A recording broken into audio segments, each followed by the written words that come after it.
Hi, ಎಲ್ರಿಗೂ ನಮಸ್ಕಾರ. Share market in Kannada ಚಾನೆಲ್ಗೆ ನಿಮಗೆ ಸ್ವಾಗತ. ಆಗಸ್ಟ್ 5ರ ಮಾರ್ಕೆಟ್ ಅಪ್ಡೇಟ್ನ ಅಬ್ಸರ್ವ್ ಮಾಡೋದಾದ್ರೆ ಮಾರ್ಕೆಟ್ನಲ್ಲಿ ಇವತ್ತೊಂದು ಫ್ಲಾಟ್ ಕ್ಲೋಸಿಂಗ್ ನೋಡೋದಕ್ಕೆ ಸಿಕ್ಕಿದೆ. ನಿಫ್ಟಿ ಕೇವಲ 10 ಪಾಯಿಂಟ್ಗಳಷ್ಟು ಮಾತ್ರ ಇವತ್ತು ಗೇನ್ ಆಯಿತು. ಸೆನ್ಸೆಕ್ಸ್ನಲ್ಲಿ 152 ಪಾಯಿಂಟ್ಗಳ ಜಂಪ್ ನೋಡೋದಕ್ಕೆ ಸಿಕ್ಕಿದೆ. ಸೊ ಇವತ್ತು ಕೂಡ ನೀವು ಅಬ್ಸರ್ವ್ ಮಾಡಿದಾಗ ಫ್ಲಕ್ಚುಯೇಷನ್ಸ್ ಕಾಣಿಸುತ್ತೆ. ನಿಫ್ಟಿ ಬೆಳಿಗ್ಗೆ ಸ್ಟ್ರಾಂಗ್ ಆಗಿ ಟ್ರೇಡ್ ಆಯಿತು. 24,650 ಅರೌಂಡಲ್ಲಿ ಟ್ರೇಡ್ ಆಗ್ತಿತ್ತು. ಆ ಒಂದು ಲೆವೆಲ್ನಿಂದ ಮತ್ತೆ ವೀಕ್ನೆಸ್ ನೋಡೋದಕ್ಕೆ ಸಿಕ್ಕಿದೆ. ಹಾಗೆ ಕೊನೆ 15 ನಿಮಿಷದಲ್ಲಿ ಆಲ್ಮೋಸ್ಟ್ 70ರಿಂದ 80 ಪಾಯಿಂಟ್ಗಳ ಗೇನ್ ನೋಡೋದಕ್ಕೆ ಸಿಕ್ತು. ಇಲ್ಲಾಂದರೆ ಇನ್ನಷ್ಟು ವೀಕ್ನೆಸ್ ಬರ್ತಿತ್ತು. ಬಟ್ ನಿಫ್ಟಿ ಕೇವಲ 0.04% ಗೇನ್ ಆಗಿದೆ. ಬಟ್ ಸೆನ್ಸೆಕ್ಸ್ನಲ್ಲಿ 0.2% ಗೇನ್ ಇದೆ. ಸೊ ಈ ಒಂದು ಹೊಸ FNO ಅಡ್ಜಸ್ಟ್ಮೆಂಟ್ನ ರೀಸನ್ಸ್ನಿಂದ ಈ ರೀತಿಯ ಒಂದು ಫ್ಲಕ್ಚುಯೇಟೆಡ್ ಕ್ಲೋಸಿಂಗ್ ನಮಗೆ ನೋಡೋದಕ್ಕೆ ಸಿಗ್ತದೆ. ಹಾಗೆ ಬ್ಯಾಂಕ್ ನಿಫ್ಟಿ 0.3% ಕರೆಕ್ಟ್ ಆಗಿದೆ. IT ಇಂಡೆಕ್ಸ್ನಲ್ಲಿ ಕೂಡ ಒಂದು ಫ್ಲಾಟ್ ಕ್ಲೋಸಿಂಗ್ಗೆ ಕಾಣಿಸ್ತು. ನಿಫ್ಟಿ ಆಟೋ ಇಂಡೆಕ್ಸ್ ಪಾಸಿಟಿವ್ ಆಗಿತ್ತು. 1.2% ಜಂಪ್ ಆಟೋ ಇಂಡೆಕ್ಸ್ನಲ್ಲಿ ನೋಡೋದಕ್ಕೆ ಸಿಕ್ಕಿದೆ. 3 ದಿನಗಳ ಕಾಲ ನಡೆದಂಥ RBIನ ಮಾನಿಟರಿ ಪಾಲಿಸಿ ಮೀಟಿಂಗ್ ಇವತ್ತು ಎಂಡ್ ಆಯಿತು. ಬೆಳಿಗ್ಗೆ 10 ಗಂಟೆಗೆ ಗವರ್ನರ್ ತಮ್ಮ ಒಂದು MPC ಔಟ್ಕಮ್ ಅನ್ನು ಅನೌನ್ಸ್ ಮಾಡಿದ್ದಾರೆ. ಸೊ ಯಾವುದೇ ರೀತಿಯ ರೇಟ್ ಹೈಕ್ ಅಥವಾ ರೇಟ್ ಕಟ್ ನಮಗೆ ನೋಡೋದಕ್ಕೆ ಸಿಗಲಿಲ್ಲ. ಅದರ ಒಂದು ಎಕ್ಸ್ಪೆಕ್ಟೇಷನ್ ಕೂಡ ಇತ್ತು. ಈ ಬಾರಿ ಯಾವುದೇ ರೀತಿಯ ಚೇಂಜಸ್ ಬರೋದಿಲ್ಲ ಅಂತ ಸಾಕಷ್ಟು ಎಕ್ಸ್ಪರ್ಟ್ಗಳು ಕೂಡ ಪ್ರಿಡಿಕ್ಟ್ ಮಾಡಿದರು. ಸೊ ತುಂಬಾ ಎಕ್ಸ್ಪೆಕ್ಟೇಷನ್ ಇದ್ದಿದ್ದು ಮುಂದಿನ ಬಾರಿ ಏನಾದರೂ ರೇಟ್ ಹೈಕ್ಸ್ ಬರುತ್ತಾ ಅದ್ರ ಬಗ್ಗೆ ಏನಾದರೂ ಮಾತಾಡ್ತಾರ ಅಂತ. ಬಟ್ ಅದ್ರ ಬಗ್ಗೆ ಕೂಡ ಯಾವುದೇ ರೀತಿಯ ಡಿಸ್ಕಷನ್ಸ್ ಆಗಲಿಲ್ಲ. ಬಟ್ ಇನ್ಫ್ಲೇಷನನ್ನು ಕಟ್ ಮಾಡಿದ್ದಾರೆ. ಸೊ ಈ ಮುಂಚೆ ಏನು ಇನ್ಫ್ಲೇಷನ್ ಡಿಕ್ಲೇರ್ ಆಗಿತ್ತು 5.1% ಇನ್ಫ್ಲೇಷನ್ ಬರ್ಬೋದು 2027ರ ಫಿನಾನ್ಷಿಯಲ್ ಇಯರ್ನಲ್ಲಿ ಅಂತ, ಅದನ್ನು 5%ಗೆ ಇಳಿಸಿದ್ದಾರೆ. ಸೊ ಕ್ರೂಡ್ ಪ್ರೈಸಸ್ ಈಗ ಸ್ವಲ್ಪ ಡ್ರಾಪ್ ಆಗಿರೋದ್ರಿಂದ ಇನ್ಫ್ಲೇಷನ್ ನಂಬರ್ಸ್ ಕೂಡ ಡೌನ್ ಆಗ್ಬೋದು. ಹಾಗೆ GDP ಗ್ರೋತ್ 6.6% ಇದ್ದಿದ್ದು ಅದನ್ನು 6.7%ಗೆ ಇನ್ಕ್ರೀಸ್ ಮಾಡಿದ್ದಾರೆ. ಸೊ ಇದೆರಡು ಪಾಸಿಟಿವ್ ಸೈನೇ ಆಗಿತ್ತು. ಹಾಗೆ ತುಂಬ ದಿನಗಳಿಂದ ಚರ್ಚೆ ಆಗ್ತಿರುವಂಥ ಒಂದು ವಿಷಯ, UPI ಟ್ರಾನ್ಸಾಕ್ಷನ್ಸ್ ಇಲ್ಲಿವರೆಗೇನು ಫ್ರೀ ಇತ್ತು ಅದರ ಮೇಲೆ ಗೌರ್ಮೆಂಟ್ ಫೀಸನ್ನು ಚಾರ್ಜ್ ಮಾಡ್ತಾರೆ ಅನ್ನುವಂಥ ಒಂದು ನ್ಯೂಸ್ ಆಗಿತ್ತು. ಫಿನಾನ್ಸ್ ಮಿನಿಸ್ಟರ್ ಇದ್ರ ಬಗ್ಗೆ ಲೋಕಸಭೆಯಲ್ಲಿ ಮಾತಾಡಿದ್ರು ಕೂಡ. ಸೊ ಇಲ್ಲಿ ಒಂದು ಕ್ಯಾಚ್ ಕೂಡ ಇದೆ. ಅದರ ಬಗ್ಗೆ RBI ಗವರ್ನರನ್ನು ಕೂಡ ಪ್ರಶ್ನೆ ಮಾಡಿದ್ರು. ಬಟ್ ಸದ್ಯಕ್ಕೆ ಯಾವುದೇ ರೀತಿಯ ಒಂದು ಡೆಸಿಷನ್ಸ್ ಆಗಿಲ್ಲ. ಗೌರ್ಮೆಂಟ್ ಇನ್ನಷ್ಟೇ ಕ್ಲಾರಿಟಿಯನ್ನು ಕೊಡಬೇಕು ಅಂತ ಅವರು ಹೇಳಿದ್ದಾರೆ. ಬಟ್ ರಿಪೋರ್ಟ್ನ ಪ್ರಕಾರ 2,000 ರೂಪಾಯಿ ಮೇಲಿನ ಟ್ರಾನ್ಸಾಕ್ಷನ್ಸ್ ಏನಿದೆ ಅದಕ್ಕೆ ಸ್ವಲ್ಪ ಮಟ್ಟಿಗೆ ಫೀಸ್ ಚಾರ್ಜ್ ಆಗ್ಬೋದು. ಬಟ್ ಈ ಒಂದು ಟ್ರಾನ್ಸಾಕ್ಷನ್ ಏನಿದೆ ವೆಂಡರ್ಗೆ ನಾವು ಮಾಡಿದಾಗ ಆಗ ಮಾತ್ರ ಚಾರ್ಜಸ್ ಅಪ್ಲೈ ಆಗುತ್ತೆ. ಹಾಗೆ ಆ ಚಾರ್ಜಸನ್ನು ಕಸ್ಟಮರ್ಸ್ಗಳು ಪೇ ಮಾಡೋದಿಲ್ಲ, ವೆಂಡರ್ಗೆ ಆ ಒಂದು ಚಾರ್ಜ್ ಅಪ್ಲೈ ಆಗುತ್ತೆ. ಸೊ ವೆಂಡರ್ಗೆ ಚಾರ್ಜ್ ಅಪ್ಲೈ ಆಗುತ್ತೆ ಅಂದಾಗ ಅವರು UPI ಕೋಡ್ಗಳನ್ನು ತೋರಿಸೋದಿಲ್ಲ, ಕ್ಯಾಶ್ನಲ್ಲೇ ಟ್ರಾನ್ಸಾಕ್ಷನ್ ಮಾಡ್ತೀವಿ ಅಂತ ಹೇಳ್ತಾರೆ. ಸೊ ಈ ರೀತಿಯಲ್ಲಿ ಆದಾಗ ಗೌರ್ಮೆಂಟ್ ಏನು ಡಿಜಿಟಲ್ ಪೇಮೆಂಟ್ಗೆ ಬೂಸ್ಟನ್ನು ಕೊಡಬೇಕು ಅಂತ ಇದ್ರು, ಆ ಒಂದು ಇನಿಷಿಯೇಟಿವ್ ಎಂಡ್ ಆದ ರೀತಿಯಲ್ಲಿ ಆಗುತ್ತೆ. ಸೊ 2020ರ ನಂತರ ಒಂದು ಅನೌನ್ಸ್ಮೆಂಟ್ ಬಂದಿತ್ತು, ಯಾರೆಲ್ಲ UPI ಪೇಮೆಂಟ್ಗಳನ್ನು ಮಾಡ್ತಾರೆ, ರೂಪೇ ಡೆಬಿಟ್ ಕಾರ್ಡ್ಗಳಿಂದ ಪೇಮೆಂಟನ್ನು ಮಾಡ್ತಾರೆ, ಅದಕ್ಕೆ ಯಾವುದೇ ರೀತಿಯ ಚಾರ್ಜಸ್ ಇರೋದಿಲ್ಲ, ಎಲ್ಲರೂ ಕೂಡ ಡಿಜಿಟಲ್ ಪೇಮೆಂಟನ್ನೇ ಮಾಡಬೇಕು ಅನ್ನುವಂಥ ರೂಲ್ ಬಂದಿತ್ತು. ಸೊ ಈಗ ಗೌರ್ಮೆಂಟ್ ಏನಾದರೂ ಚಾರ್ಜಸ್ಗಳನ್ನು ಅಪ್ಲೈ ಮಾಡ್ತಾ ಹೋದಾಗ ವೆಂಡರ್ಸ್ಗಳು ಅಂದರೆ ಯಾರ ಹತ್ರ ನಾವು ವಸ್ತುಗಳನ್ನು ಪರ್ಚೇಸ್ ಮಾಡ್ತೀವಿ ಅವರು 2,000 ರೂಪಾಯಿ ಮೇಲಿನ ಟ್ರಾನ್ಸಾಕ್ಷನ್ ಇದ್ದರೆ ಚಾರ್ಜಸ್ ಅಪ್ಲೈ ಆಗುತ್ತೆ ಅಂತ QR ಕೋಡ್ಗಳನ್ನು ಹೈಡ್ ಮಾಡುವಂಥ ಚಾನ್ಸಸ್ ಇರುತ್ತೆ. ಸೊ ಈ ರೀತಿಯಲ್ಲಿ ಆದಾಗ ಡಿಜಿಟಲ್ ಪೇಮೆಂಟ್ಸ್ಗಳು ಕಡಿಮೆ ಆಗುವಂಥ ಸಾಧ್ಯತೆಗಳು ಇರುತ್ತೆ. ಸೊ ಗೌರ್ಮೆಂಟ್ ಇದ್ರ ಬಗ್ಗೆ ಕ್ಲಾರಿಟಿಯನ್ನು ಪ್ರೊವೈಡ್ ಮಾಡಬೇಕಾಗುತ್ತೆ. ಹಾಗೆ ಈ ರೀತಿಯಲ್ಲಿ ಏನಾದರೂ MDR ಚಾರ್ಜಸ್ ಅಪ್ಲೈ ಆಗೋದಕ್ಕೆ ಸ್ಟಾರ್ಟ್ ಆದರೆ ಯಾವೆಲ್ಲ ಕಂಪನಿಗಳು ಈ ರೀತಿಯಲ್ಲಿ UPI ಅಕೌಂಟ್ ಬೇಸ್ಡ್ ಪೇಮೆಂಟ್ಸ್ಗಳನ್ನು ಪ್ರೊವೈಡ್ ಮಾಡ್ತಿದ್ದಾರೆ ಅವ್ರಿಗೆ ಒಳ್ಳೆ ಒಂದು ವಿಂಡ್ ಫಾಲ್ ಬರುವಂಥ ಚಾನ್ಸಸ್ ಇರುತ್ತೆ. ಅಂದರೆ ಅಡಿಷ್ನಲ್ ಇನ್ಕಮ್ಸ್ ಕ್ರೆಡಿಟ್ ಆಗ್ತಾ ಹೋಗುತ್ತೆ. SBI ಆಗಿರ್ಬೋದು, bank of Baroda, HDFC bank ಹೆಚ್ಚಿನ ಒಂದು UPI ಅಕೌಂಟ್ಗಳನ್ನು ಪ್ರೊವೈಡ್ ಮಾಡಿದರೆ ಅವ್ರಿಗೆ ಒಳ್ಳೆ ಒಂದು ಇನ್ಕಮ್ ಜನರೇಟ್ ಆಗುವಂಥ ಸಾಧ್ಯತೆಗಳು ಕೂಡ ಇರುತ್ತೆ. ಹಾಗೆ ಫೋನ್ಪೇ, ಗೂಗಲ್ ಪೇ, ಪೇಟಿಎಮ್ ಈ ಕಂಪನಿಗಳು ಕೂಡ ಫ್ರೀಯಾಗೇನೆ UPI ಸರ್ವಿಸಸ್ಗಳನ್ನು ಪ್ರೊವೈಡ್ ಮಾಡ್ತಿದ್ದಾರೆ. ಅವ್ರಿಗೂ ಕೂಡ ಸ್ವಲ್ಪ ಮಟ್ಟಿಗೆ ಅಮೌಂಟ್ಸ್ ಕ್ರೆಡಿಟ್ ಆಗುತ್ತೆ. ಸೊ ಆ ರೀಸನ್ನಿಂದ ಗೌರ್ಮೆಂಟ್ ಡಿಸಿಷನನ್ನು ತೊಗೊಂಡಿದ್ದಾರೆ. ಬಟ್ ಎಷ್ಟರ ಮಟ್ಟಿಗೆ ಇದು ಸಕ್ಸಸ್ ಆಗುತ್ತೆ ಅದನ್ನು ನಾವು ಮುಂದಿನ ದಿನಗಳಲ್ಲಿ ಅಬ್ಸರ್ವ್ ಮಾಡಬೇಕಾಗುತ್ತೆ. RBIನ ಕಡೆಯಿಂದ ಯಾವುದೇ ರೀತಿಯ ರೇಟ್ ಹೈಕ್ಸ್ ಬರದೇ ಇರೋ ರೀಸನ್ನಿಂದ ರಿಯಲ್ ಎಸ್ಟೇಟ್ ಸ್ಟಾಕ್ಗಳು ಇವತ್ತು ಸ್ಟ್ರಾಂಗ್ ಆಗಿ ಪರ್ಫಾರ್ಮ್ ಮಾಡಿದೆ. RBI ಏನಾದರೂ ರೆಪೋ ರೇಟನ್ನು ಇನ್ಕ್ರೀಸ್ ಮಾಡಿದ್ರೆ ಹೋಮ್ ಲೋನ್ ಇಂಟ್ರೆಸ್ಟ್ ರೇಟ್ಗಳು ಕೂಡ ಇನ್ಕ್ರೀಸ್ ಆಗುತ್ತೆ. ಆಗ ತುಂಬ ಜನ ಈಗ ಮನೆಯನ್ನು ಪರ್ಚೇಸ್ ಮಾಡೋದಾ ಅನ್ನುವಂಥ ಯೋಚನೆಯನ್ನು ಮಾಡ್ತಾರೆ. ಬಟ್ ಈಗ ಇಂಟ್ರೆಸ್ಟ್ ರೇಟ್ಸ್ ಕಡಿಮೆ ಲೆವೆಲ್ನಲ್ಲಿ ಇದ್ದಾಗ ಎಲ್ಲರೂ ಕೂಡ ಹೋಮ್ ಲೋನನ್ನು ತೊಗೊಂಡು ಮನೆಗಳನ್ನು ಪರ್ಚೇಸ್ ಮಾಡುವಂಥ ಚಾನ್ಸಸ್ ಇರುತ್ತೆ. ಅದು ರಿಯಲ್ ಎಸ್ಟೇಟ್ ಕಂಪನಿಗಳಿಗೆ ಪಾಸಿಟಿವ್ ಆಗುತ್ತೆ.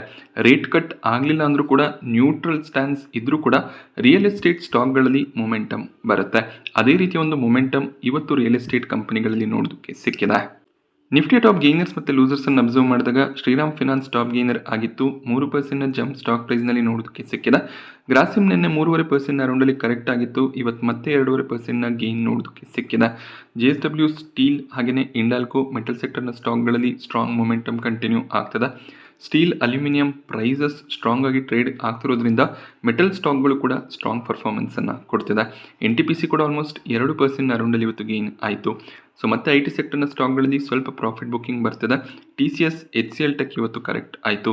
ಆಲ್ಮೋಸ್ಟ್ 1.5% ಅರೌಂಡಲ್ಲಿ ಕರೆಕ್ಷನ್ ನೋಡೋದಕ್ಕೆ ಸಿಕ್ಕಿದೆ. ಅಪೋಲೋ ಹಾಸ್ಪಿಟಲ್ ಕೂಡ 1.5% ಅರೌಂಡಲ್ಲಿ ಕರೆಕ್ಟ್ ಆಯಿತು.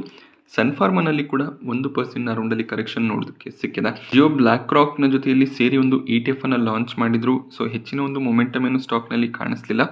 ಇವತ್ತು 1% ಅರೌಂಡಲ್ಲಿ ಕರೆಕ್ಷನ್ ಬಂದಿದೆ. BSE ಸ್ಟಾಕ್ ಪ್ರೈಸ್ನಲ್ಲಿ ಇವತ್ತು 3% ಕರೆಕ್ಷನ್ ನೋಡೋದಕ್ಕೆ ಸಿಕ್ತು. ಕಂಪನಿ ತಮ್ಮ ರಿಸಲ್ಟನ್ನು ಅನೌನ್ಸ್ ಮಾಡಿದ್ರು. ಒಂದು ಸ್ಟ್ರಾಂಗ್ ರಿಸಲ್ಟ್ಸೇ ನೋಡೋದಕ್ಕೆ ಸಿಕ್ಕಿತ್ತು. Year on year quarter on quarter ಪ್ರಾಫಿಟ್ನಲ್ಲಿ ಒಳ್ಳೆ ಒಂದು ಜಂಪ್ ಕೂಡ ಇತ್ತು.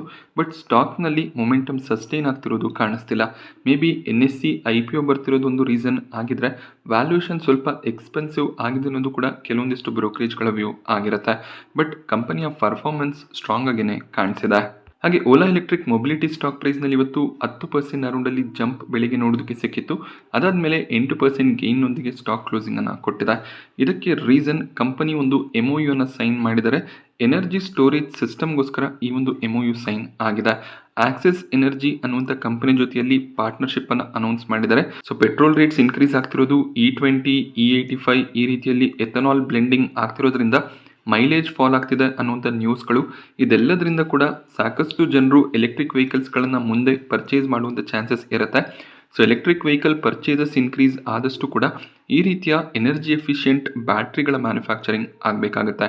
ಸೊ ಅದರಿಂದ 2028ರಿಂದ 2032ರ ವೇಳೆಗೆ ಸಾಕಷ್ಟು ಎನರ್ಜಿ ಸ್ಟೋರೇಜ್ ಸಿಸ್ಟಮ್ಸ್ಗಳ ನೆಸೆಸಿಟಿ ಭಾರತದಲ್ಲಿ ಇರುತ್ತೆ.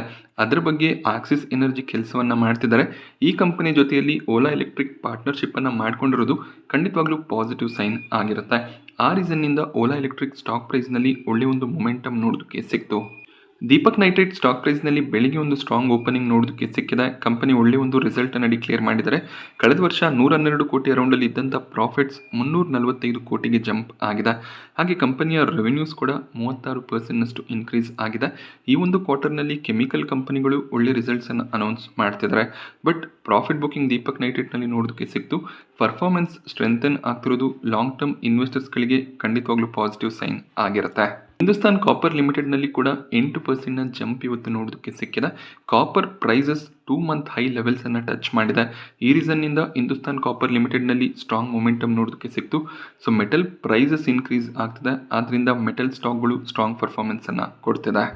ಕಲ್ಯಾಣ್ ಜ್ಯುವೆಲರ್ಸ್ ನಿನ್ನೆ ತಮ್ಮ ರಿಸಲ್ಟ್ಸನ್ನು ಅನೌನ್ಸ್ ಮಾಡಿದ್ರು. ಕ್ವಾರ್ಟರ್ ಆನ್ ಕ್ವಾರ್ಟರ್ ಪರ್ಫಾರ್ಮೆನ್ಸ್ ಅಷ್ಟೇನು ಸ್ಟ್ರಾಂಗ್ ಇರಲಿಲ್ಲ. But year on year performance strong ಆಗಿ ಬಂದಿತ್ತು. ಬಟ್ ಸ್ಟಿಲ್ ಮಾರ್ಜಿನ್ ಇಂಪ್ಯಾಕ್ಟ್ ಇದೆ ಅನ್ನೋದು ಕೆಲವೊಂದಿಷ್ಟು ಬ್ರೋಕರೇಜ್ಗಳ ವ್ಯೂ ಆಗಿರುತ್ತೆ. ಸಿಟಿ ಈಗಲೂ ಕೂಡ ಬೈ ರೆಕಮೆಂಡೇಶನ್ನ ಕೊಡ್ತಾ ಇದ್ದಾರೆ. 800 ಟಾರ್ಗೆಟ್ ಪ್ರೈಸ್ ಇದೆ. 750 ಟಾರ್ಗೆಟ್ ಪ್ರೈಸನ್ನು ಈ ಮುಂಚೆ ಸಿಟಿ ಕೊಟ್ಟಿದ್ರು. ಬಟ್ ಸ್ಟಿಲ್ ಇವತ್ತು ಸ್ಟಾಕ್ 3.5% ಅರೌಂಡಲ್ಲಿ ಕರೆಕ್ಟ್ ಆಗಿದೆ. ಯಾಕೆಂದರೆ ಕಲ್ಯಾಣ್ ಜ್ಯುವೆಲರ್ಸ್ನಲ್ಲಿ ರೀಸೆಂಟಾಗಿ ಒಂದು ಸ್ಟ್ರಾಂಗ್ ಬೈಯಿಂಗ್ ಬಂದಿತ್ತು. ಈಗ ರಿಸಲ್ಟ್ ಸ್ವಲ್ಪ ಮಟ್ಟಿಗೆ ಡಿಸಪಾಯಿಂಟ್ ಮಾಡಿದೆ ಅನ್ನೋದು ಅನಲಿಸ್ಟ್ಗಳ ವ್ಯೂ ಆಗಿರೋದ್ರಿಂದ ಪ್ರಾಫಿಟ್ ಬುಕ್ಕಿಂಗ್ ಬರ್ತಿರ್ಬೋದು. ಬಟ್ ರಿಸಲ್ಟ್ ಸ್ಟ್ರಾಂಗ್ ಆಗೇನೆ ಬಂದಿದೆ.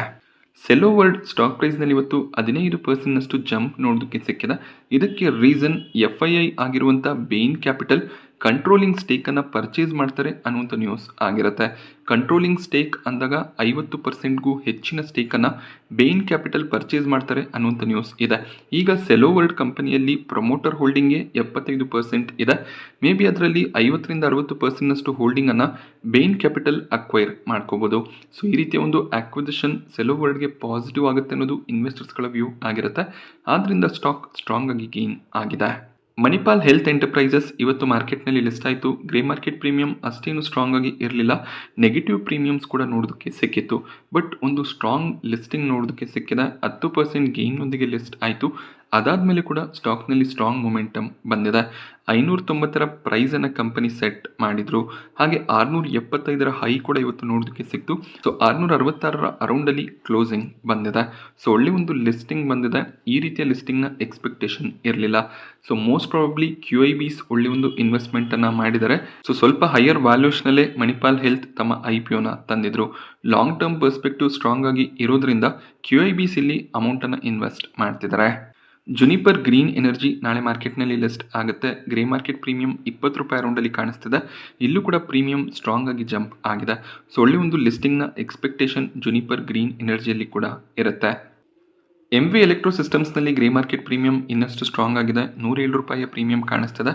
3600 ರೂಪಾಯಿವರೆಗೂ ಪ್ರಾಫಿಟ್ನ ಎಕ್ಸ್ಪೆಕ್ಟೇಷನ್ ಇರುತ್ತೆ. ಈ ಒಂದು IPOನಲ್ಲಿ ಸ್ಟ್ರಾಂಗ್ ಲಿಸ್ಟಿಂಗ್ನ ಎಕ್ಸ್ಪೆಕ್ಟೇಷನ್ ಇದೆ.